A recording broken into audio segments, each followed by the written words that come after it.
അങ്ങനെ തിരുവോണദിനം എത്തിയത് ഞങ്ങൾ ഇന്നലെ രാത്രി തന്നെ ഇട്ട് വെച്ചിരുന്ന അത്തപ്പമാണ്. തിരുവോണത്തപ്പനെയൊക്കെ വെച്ചിട്ടുണ്ടായിരുന്നു, 3 തിരുവോണത്തപ്പനെ. അതിൻ്റെ അടുത്ത് ഞാൻ മുക്കുറ്റിയൊക്കെ വെച്ചു. ഇതാണ് നമ്മൾ ഇന്നലെ ഇട്ട അത്തപ്പൂ. നടുക്ക് ആ കോഴിവാലമ്പൂ ഒക്കെ വെച്ചു, ഭയങ്കര വലുതായിട്ടിരിക്കുന്നു. ഓണം 2026 എന്നൊക്കെ എഴുതി. രാവിലെ അമ്പലത്തിലൊക്കെ പോയിട്ട് വന്നായിരുന്നു കേട്ടോ.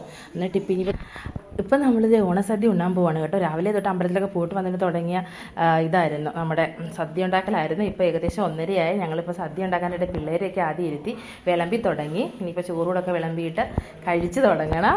നമ്മളൊരു ചെറിയ ഇലയിൽ ദൈവത്തിനോട് വെച്ചിട്ടുണ്ട് കേട്ടോ. ദൈവത്തിനെ ഒന്ന് സങ്കല്പിച്ചിട്ട് മഹാബലിക്ക് കൊടുക്കുന്നത് പോലെ നമ്മളിവിടെ വിളക്ക് കത്തിക്കുന്നിടത്ത് ദൈവത്തിന് ഒരു ചെറിയ ഊണ് റെഡിയാക്കിയിട്ടുണ്ട്.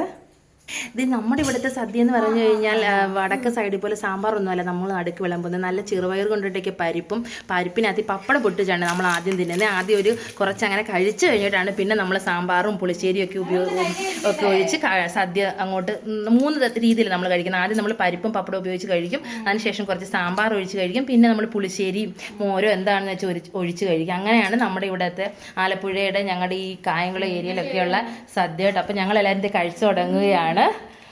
അപ്പോൾ ഇതാണ് ഞങ്ങളുടെ ഇന്നത്തെ തിരുവോണ സദ്യന്. വൈകിട്ട് നമ്മൾ കുറച്ച് പടക്കമൊക്കെ പൊട്ടിക്കും. അപ്പോൾ ഓക്കെ, ബൈ.